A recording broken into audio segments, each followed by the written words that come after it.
10वीं और 12वीं के रिजल्ट जारी हो चुके हैं। 10वीं में 83.31% छात्र पास हुए हैं, तो वहीं 12वीं में 74.63% छात्र छात्राओं ने बाजी मारी है। इस बार 3 दिन में मार्कशीट छात्रों को मिल जाएगी।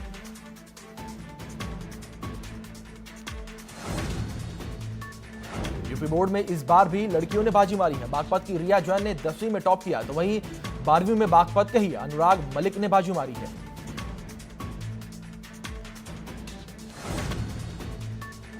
1 जुलाई से चारधाम यात्रा का विधिवत संचालन किया जाएगा। सोशल डिस्टेंसिंग के साथ चारधाम यात्रा शुरू की जाएगी। 1 जुलाई से यात्रा शुरू करने के लिए सीएम त्रिवेंद्र ने मंजूरी दे दी है। यात्रा का स्वरूप शासन के आधिकारिक तय करेंगे।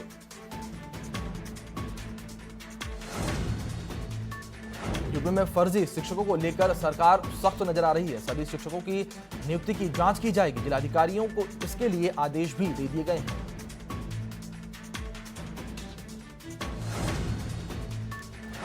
दुनिया भर में लोग कोरोना से परेशान हैं। दुनिया में कोरोना के 97,64,997 मरीज हो चुके हैं। वहीं 49,17,328 लोग इलाज के बाद ठीक भी हो चुके हैं, जबकि 4,92,807 लोगों की कोरोना से मौत हो चुकी है। देश में कोरोना मरीजों के आंकड़े बढ़ गए हैं। 24 घंटे में 18,552 नए केस सामने आए हैं। 384 लोगों की मौत हो चुकी है। कुल मरीजों की संख्या 5,08,953 हो चुकी है। WHO के प्रमुख ने कोरोना वायरस को लेकर आगाह किया है कि भले ही यूरोप में कोरोना वायरस की महामारी का प्रकोप कम हो, लेकिन वैश्विक स्तर पर इसकी स्थिति और भी खराब होने वाली है। अगले सप्ताह तक कोरोना संक्रमितों की संख्या 10 मिलियन और मरने वालों का आंकड़ा 5 लाख तक पहुंच सकता है। महाराष्ट्र में हर दिन कोरोना का आंकड़ा बढ़ता ही चला जा रहा है। महाराष्ट्र में कोरोना की संख्या 1,48,000 पहुंच चुकी है, जबकि कोरोना की वजह से 693 लोगों की मौत हो चुकी है।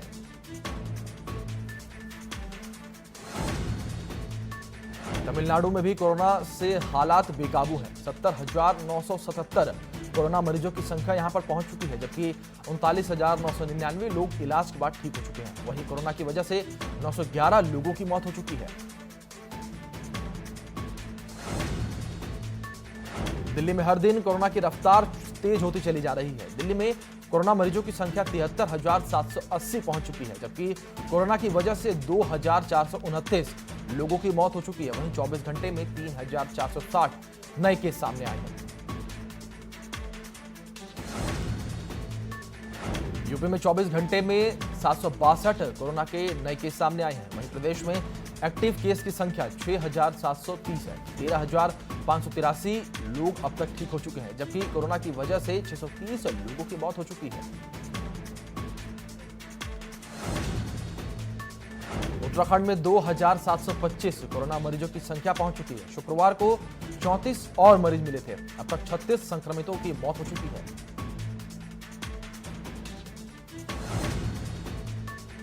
सीएम अरविंद केजरीवाल ने दिल्ली वालों को भरोसा दिया है कि भले ही राजधानी में कोरोना केस बढ़ने से हालात चिंताजनक हो, लेकिन घबराने की जरूरत नहीं है।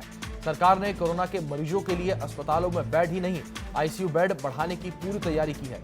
इससे पहले उनकी कैबिनेट ने बुराड़ी के अस्पताल में 450 बेड बढ़ाने के प्रस्ताव को मंजूरी दी थी। लखनऊ में तेजी से कोरोना का ग्राफ बढ़ रहा है। 26 नए लोगों में कोरोना की पुष्टि की गई है। कोरोना की वजह से लखनऊ में 17वीं मौत हो चुकी है। लखनऊ में कोरोना मरीजों की संख्या 975 हो चुकी है। अभी कोरोना के 321 एक्टिव केस है। सीएमओ नरेंद्र अग्रवाल ने इसकी जानकारी दी है। कोरोना वायरस के बढ़ते मामलों को देखते हुए सीएम योगी ने बड़ा ऐलान किया है। मेरठ, हापुड़, नोएडा, गाजियाबाद, बुलंदशहर और मुजफ्फरनगर में रात में कर्फ्यू रहेगा, जिसको लेकर हापुड़ में भी प्रशासन अलर्ट दिखाई दे रहा है। हापुड़ के बॉर्डरों पर 8 बजते ही चेक पोस्ट पर वाहनों की आवाजाही पूर्ण रूप से रोक दी गई।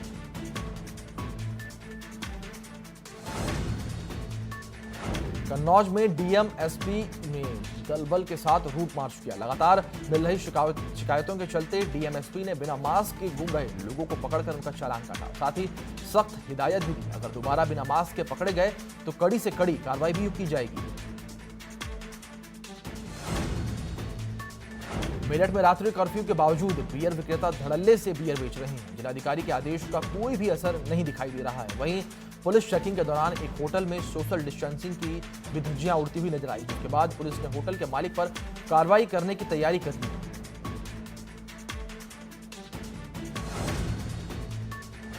काशीपुर में क्वारंटीन सेंटर में ड्यूटी पर तैनात 2 महिला पुलिसकर्मियों समेत 9 लोग कोरोना पॉजिटिव पाए गए हैं। सभी को इलाज के लिए रुद्रपुर के कोविड केयर सेंटर भेज दिया गया है। आपको बता दें कि जिन 2 महिला पुलिसकर्मियों की रिपोर्ट पॉजिटिव आई है, उनकी ड्यूटी क्वारंटीन सेंटर में लगी थी।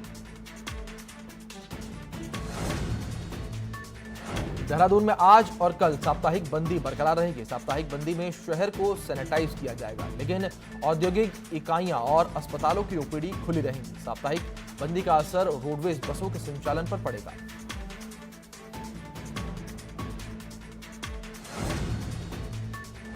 देहरादून में डेंगू को लेकर सचिवालय में सीएम रावत ने अधिकारियों के साथ समीक्षा बैठक की। जनपदों के अफसर भी वीसी के माध्यम से जुड़े।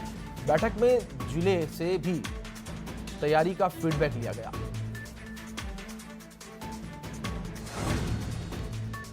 कोरोना संकट के मद्देनजर सीएम त्रिवेंद्र सिंह रावत ने रोजगार के अवसर बढ़ाने के निर्देश दिए हैं। सीएम ने कहा है कि कुछ सेक्टरों को चिन्हित कर उनमें रोजगार बढ़ाया जा सकता है। उन्होंने कहा है कि कई विभागों में उपनल के माध्यम से भर्ती की जा सकती है। सीएम त्रिवेंद्र ने बताया कि स्वास्थ्य, स्वच्छता और तकनीक के क्षेत्र में कर्मचारियों की तैनाती की आवश्यकता है। भारत ने चीन को दो टूक कहा है। ये पूरी तरह से चीन पर निर्भर है कि वो द्विपक्षीय संबंधों को किस दिशा में ले जाना चाहता है। चीन को इस पर सावधानी से विचार करना चाहिए। चीन में भारत के राजदूत विक्रम मिश्र ने भी कहा कि दोनों देशों के बीच सैन्य टकराव न हो, इसका एकमात्र उपाय यह है कि चीन एलएसी पर नए निर्माण करना तुरंत बंद करे।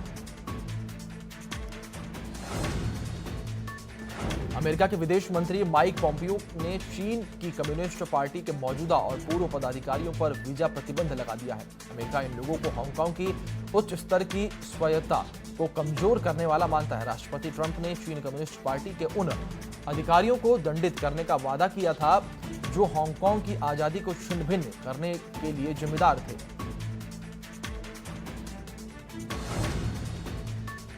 आतंकी ओसामा बिन लादेन को शहीद बताने पर पाकिस्तान के प्राइम मिनिस्टर प्रधानमंत्री इमरान खान पर अफगानिस्तान के नेशनल डायरेक्टरेट ऑफ सिक्योरिटी के पूर्व डायरेक्टर ने करारा जवाब दिया है। उन्होंने कहा कि इसके पर्याप्त सबूत है कि इमरान खान आईएसआई और पाकिस्तानी सेना की मिलिट्री इंटेलिजेंस की मदद से पाकिस्तान की सत्ता पर काबिज हुए हैं।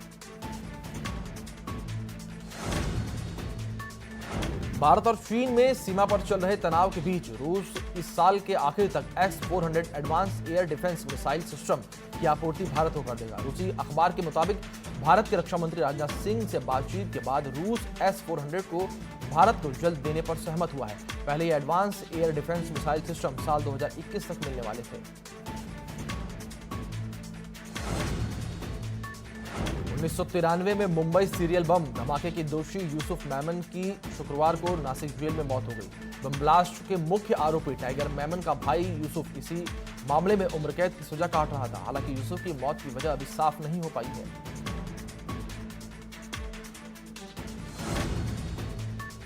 आज फिर सरकारी तेल कंपनियों ने पेट्रोल डीजल की कीमतों में बढ़ोतरी की है। लगातार 21वें दिन डीजल और पेट्रोल की कीमतों में इजाफा जारी रहा। दिल्ली में पेट्रोल की कीमत भी 80 रुपए 38 पैसे पहुंच चुकी है, जबकि डीजल 80 रुपए 40 पैसे प्रति लीटर पहुंच चुका है। आज डीजल में 21 पैसे की बढ़ोतरी हुई है, तो वहीं पेट्रोल भी 25 पैसे महंगा हुआ है।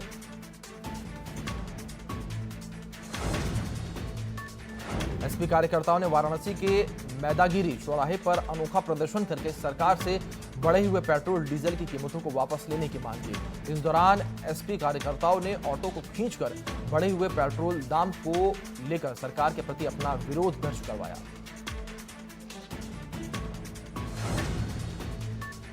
पेट्रोल डीजल के दामों में भारी वृद्धि को लेकर कांग्रेस कार्यकर्ताओं ने देहरादून के डोईवाला में केंद्र सरकार का पुतला फूंका और उन्होंने कहा कि यह सरकार महंगाई पर रोक लगाने में विफल साबित हुई है। इस सरकार को नैतिकता के आधार पर इस्तीफा दे देना चाहिए। कांग्रेस कार्यकर्ताओं ने कहा कि पहले ही जनता काम नहीं होने से जूझ रही है।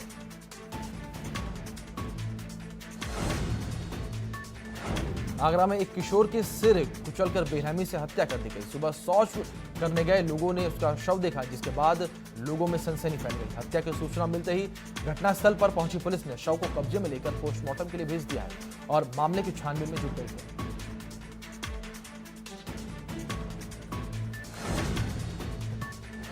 जौनपुर में लकड़ी के ढेर में हत्या कर फेंकी गई एक व्यक्ति की लाश मिली है। शव मिलने से इलाके में सनसनी फैली हुई है। सूचना मिलते ही घटनास्थल पर पहुंची पुलिस ने शव को कब्जे में लेकर पोस्टमार्टम के लिए भेज दिया है। फिलहाल पुलिस आरोपी की तलाश कर रही है।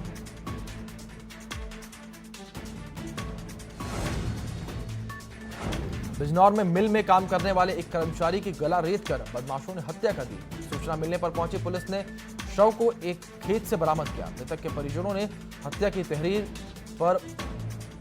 तहरीर पुलिस को दी है। पुलिस ने शव को पोस्टमार्टम के लिए भेज दिया है।